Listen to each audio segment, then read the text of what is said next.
하나님 말씀은 예레미야서 30장 1절로 11절까지 한 절씩 읽고 마지막 절은 같이 읽겠습니다. 예레미야서 30장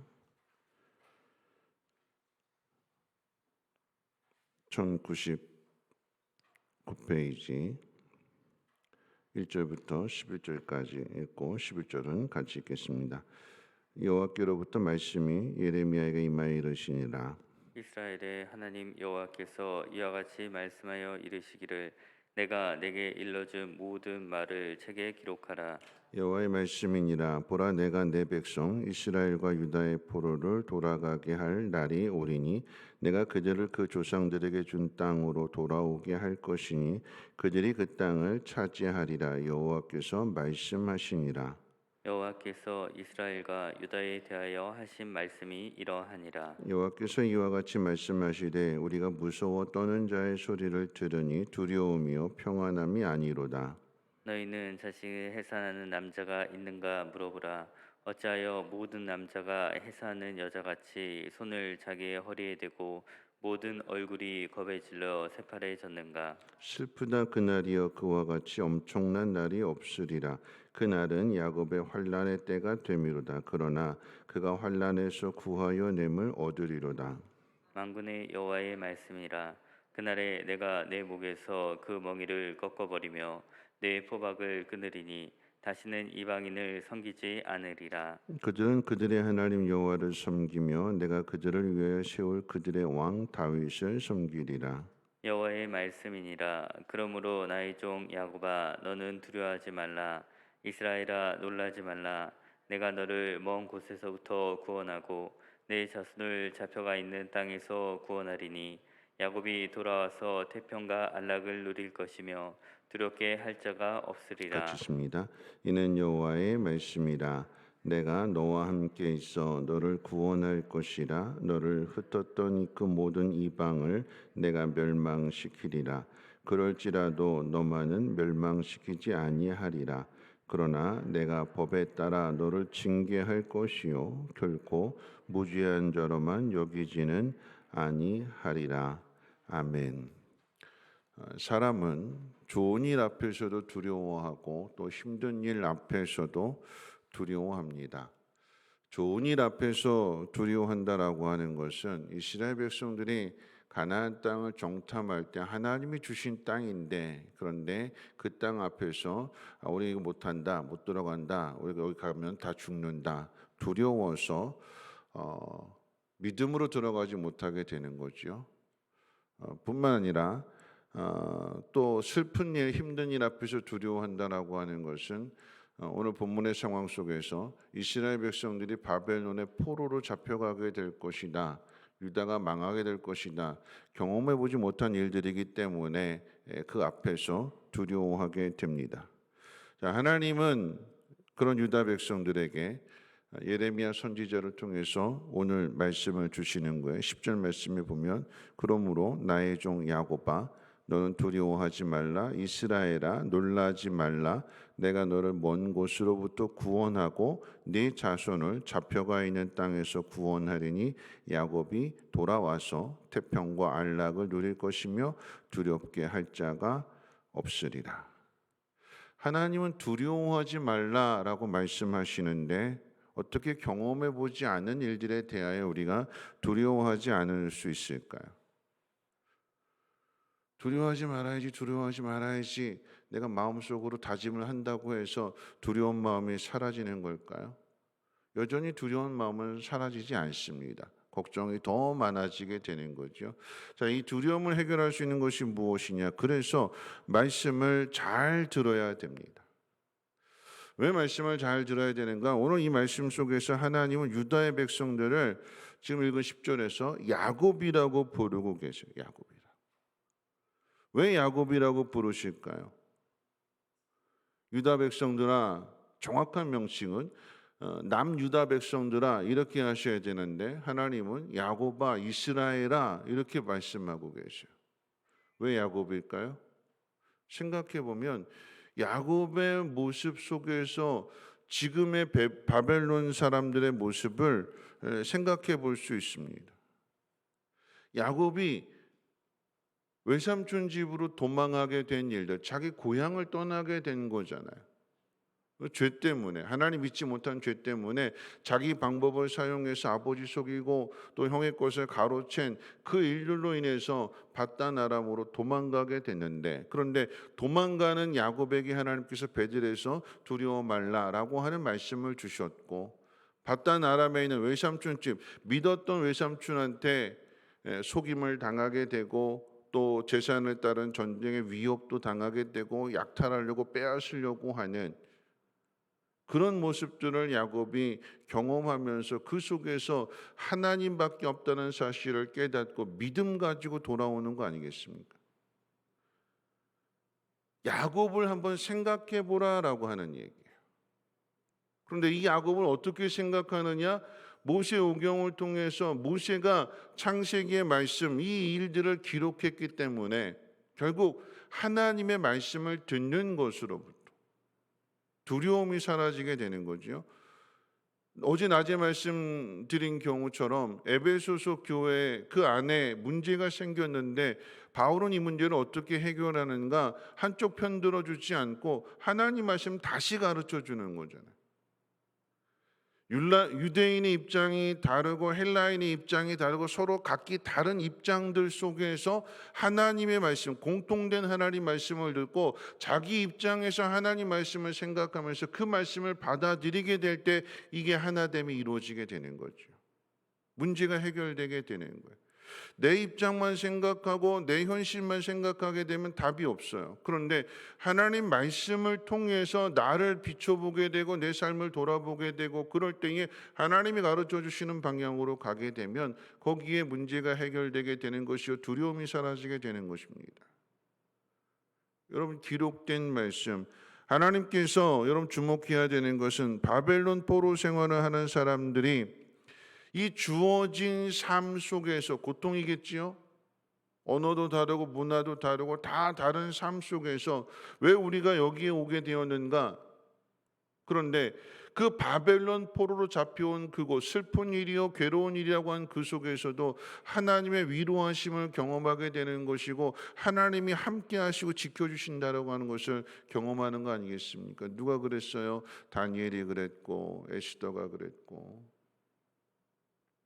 더욱이 어저께 저녁의 말씀 통해서 생각해 본다면 에스라가 나는 누구냐라고 하는 것을 생각해 보면서, 그런데 하나님 말씀을 읽다가 모세오경도 읽었고 예레미야서도 읽었고 오늘 예레미야 말씀을 통해서 하나님께서 기록하라라고 하셨거든요.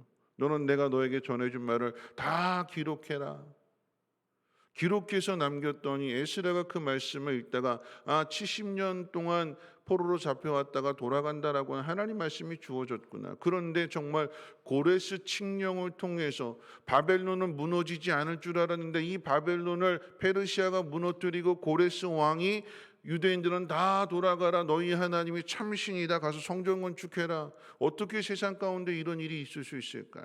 전혀 생각하지 못한 일이잖아요. 그런데 하나님이 약속하신 대로 그 일이 이루어지더라라고 하는 얘기예요. 누가 이것을 발견할까요? 하나님 말씀을 읽는 사람, 말씀 속에서 답을 찾는 사람, 현실을 보지 않고, 그랬더니 그 어렵고 힘든 현실 속에서 하나님께서 일하고 계시는구나, 하나님께서 우리와 함께 하시고 계시는구나 하는 것을 깨닫게 되니까 그 어려운 현실 속에서 위로가 되는 것이고 소망이 되는 것이며 자신이 해야 할 일을 찾는 거잖아. 내가 이렇게 있어서는 안 되겠다, 나도 돌아가야겠구나, 가서 하나님 말씀을 가르쳐야 되겠구나. 여러분, 좋은 일 앞에서도 사람은 두려워하고 힘들고 어려운 일 앞에서 왜 내 마음대로 안 될까 하는 상황 속에서도 사람은 두려워하게 되지만 이 두려움을 이길 수 있는 것은 하나님 말씀밖에 없다라고 하는 이야기예요. 더 중요한 것은 무엇이냐면, 여러분 지금 하나님께서 예레미야 선지자에게 이스라엘 백성들에 대한 말씀을 주시면서 야곱아라고 이렇게 말씀하시는 거잖아요. 그러면 앞에 우리는 왜 나만 이런 고난을 겪느냐고, 왜 하나님 왜 나한테만 이렇게 힘들게 하느냐라고 원망하고 불평하게 되는데, 이 유다 백성들 앞에서 야곱이 먼저 그런 일들을 당했어요. 예레미야 입장에서는 호세아도 그런 일들을 앞서 당했어요. 에스라 입장에서 보면 모세도 그런 일들을 다 당했어요. 나만 겪는 일들이 아니라 앞에서 이미 그런 일들을 겪었고 하나님이 어떤 분이신지를 알았고 믿음으로 이겨냈고 그랬기 때문에 그것을 성경을 통해서 기록했기에 이것이 우리에게 위로가 되는 것이고 이것이 우리가 가야 할 길의 답이 되는 것이고 어제 39주년을 맞이하면서 영상 볼 때 우리 학생들이 성민교회는 내비게이션이다. 가야 할 길을 가르쳐 주니까. 여러분 그렇습니다. 하나님께서 우리가 가야 할 길을 가르쳐 주세요. 여러분 이 자리에 계시지만 삶의 문제들이 다 다르잖아요. 근데 어디서 답을 찾을까요? 이 본문의 메시지는 정해져 있고 설교의 내용은 하나의 원고를 통해서 나가는데 각자의 답은 이 말씀 속에서 이 한 가지 말씀 속에서 찾는 거죠. 아, 내가 이렇게 살아야 되겠구나. 그럼 어떻게 살아야 되는 걸까요? 여러분의 주어진 상황들 속에서 어제 저녁의 말씀을 통해서 생각해 본다면 에스라가 자신의 정체성을 찾는 거잖아요. 왜 이런 일들이 일어났을까? 나는 어떻게 살아야 될까? 누가 참신일까? 아, 하나님 말씀 읽어야겠다. 그 말씀을 읽는 가운데 답을 찾아내는 거죠. 마찬가지로 여러분의 주어진 상황들 속에서 여러분 고민해 보십시오. 그리고 그 고민을 통해서 답을 찾는다면 어디서 답을 찾아야 될까요? 누가 이런 얘기 들려주고 누가 이렇게 도와주고 세상의 도움이 아니라 하나님 말씀 앞에서 하나님이 어떤 분이신가를 묵상하고 하나님 어떻게 일해 오셨는가를 믿음의 눈으로 바라보게 될 때에 우리에게 위로가 되고 소망이 되고 그러므로 인해서 내가 하나님 말씀대로 순종하는 삶을 살아나게 될 때 이것은 또 다른 누군가에게 다음 세대에게 있어서의 믿음의 이정표가 되는 거 아니겠습니까? 그래서 지금 이 순간이 중요한 거예요. 내가 어떻게 살아가야 될 것이냐.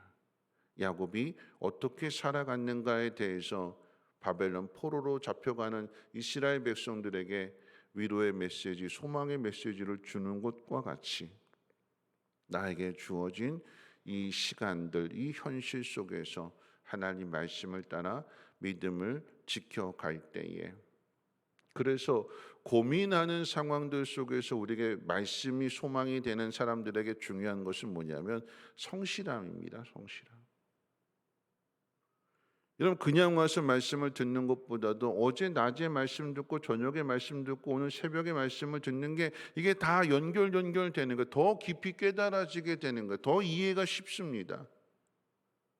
오늘 새벽에 이 말씀 듣는 것보다도 바울의 이야기를 듣고 에스라의 이야기를 듣고 그리고 오늘 또 이야기를 듣는다라고 하면 더 확신이 생기게 되는 거 아니겠습니까? 뭘까요? 성실함입니다. 성실함. 여러분 믿음은 성실한 거예요.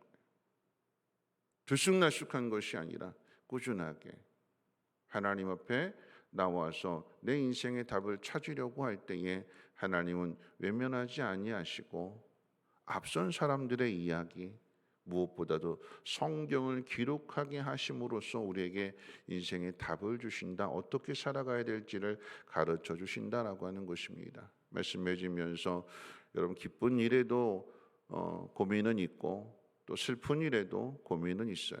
어느 자리에든 고민할 수밖에 없고 두려워할 수밖에 없는 것이 인간의 모습입니다. 그런데 하나님은 두려워하지 말라고 우리에게 말씀을 주셨어요.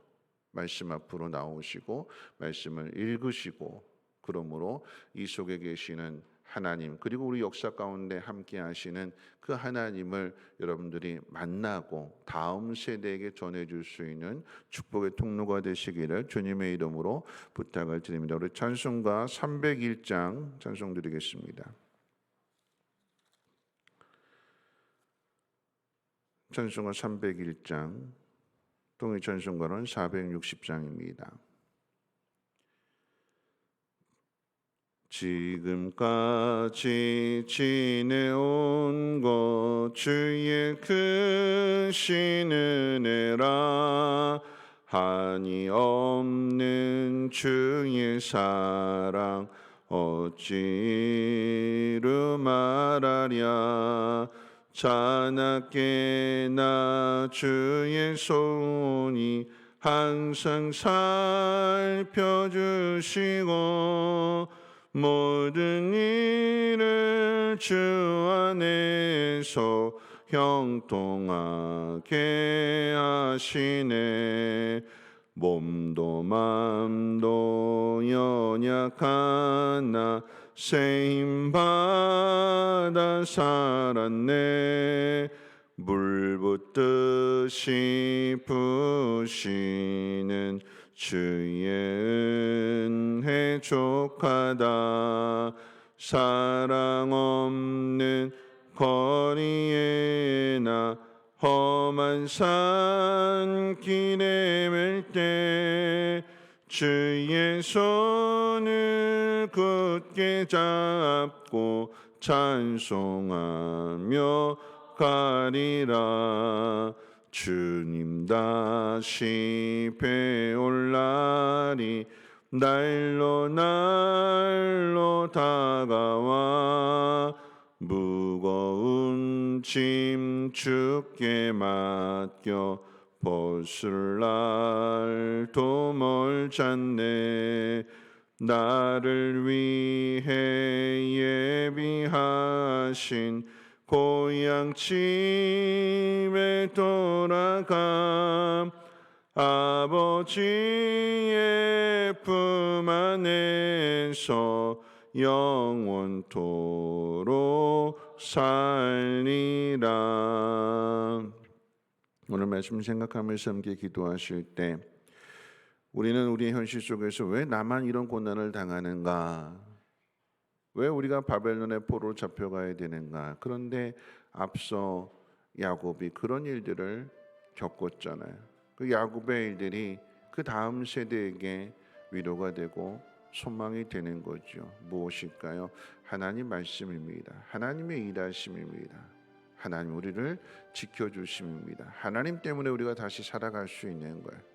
오늘 우리에게 주어지는 이 말씀 속에서 하나님께서 두려워하지 말라고 하셨기에 두려워하지 않고 하나님만을 바라보는 그러므로 인하여 이 문제가 해결되어지게 되고 그러므로 또한 이것을 믿음의 이정표로 다음 세대에게 남겨줄 수 있는 그러한 믿음이 되게 해달라고. 코로나로 어려움을 겪게 될 때에 이 코로나가 다음 세대 한국 교회가 어떻게 믿음으로 이겨냈는가, 하나님 어떻게 역사하셨는가 증거할 수 있도록 이 땅의 교회들을 복되게 하시고 성민교회 복되게 해달라고 함께 통성으로 하나님 앞에 기도하도록 하겠습니다. 좋으신 하나님 감사합니다. 오늘 새벽에도 하나님 말씀을 듣게 하시며 두려워하지 말라고 하십니다. 바벨론의 포로로 잡혀갈 그 유다의 백성들에게 주시는 말씀이기도 하지만 동일하게 오늘 우리에게도 주시는 말씀이기에 하나님 우리에게 주어진 모든 상황들 속에서 고민하게 해 주시고 그 고민하는 가운데 하나님으로부터 답을 찾게 하시며 그 말씀대로 믿고 위로를 얻으며 소망 가운데 나아가게 하옵소서. 하나님 나 한 사람만의 삶이 아닌 나의 삶을 나의 믿음을 통하여서 다음 세대에게까지 믿음의 본을 보여주기를 원합니다. 야곱의 모습이 바벨론 포로를 당하는 사람들에게 위로가 되는 것처럼 오늘의 내 모습이 다음 세대에게 내 자녀들에게 좋은 신앙의 모델이 되어줄 수 있도록 하나님 내 마음을 새롭게 해주시고 말씀의 은혜를 도와해 주시고 말씀대로 살아갈 수 있도록 하나님 인도해 주시기를 원합니다. 하나님 이 땅 가운데 하나님 코로나로 어려움을 당하는 가운데 있습니다.